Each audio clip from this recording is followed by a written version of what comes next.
Domenica 20 ottobre torna a Bassano la gara ciclistica internazionale della Veneto Classic, organizzata da Filippo Pozzato, giunta quest'anno alla quarta edizione.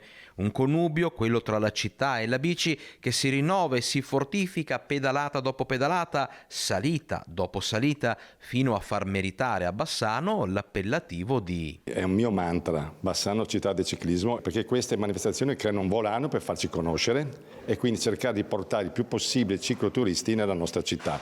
C'è già un grande movimento, stiamo lavorando per potenziare ulteriormente questo grande movimento turistico. L'edizione 2024 scatterà da Soave e farà rotta sul Vicentino superando lo strappo di Monteviale, passando da Sandrigo e poi da Nove, dove è posto un traguardo volante in ricordo di Jacopo Benzo.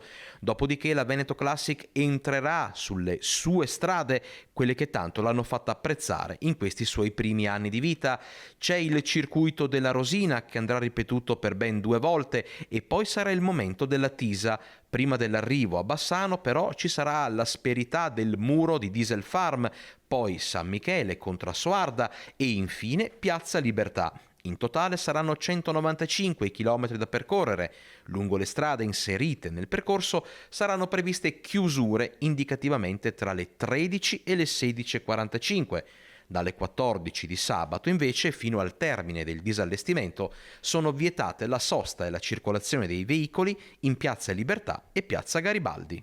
Altre limitazioni sono previste in Via del Bastion, Via Porto di Brenta, Via Portici Lunghi, nell'area del parcheggio Prato 2, in Viale Diaz, in Via Santissima Trinità e Via Museo.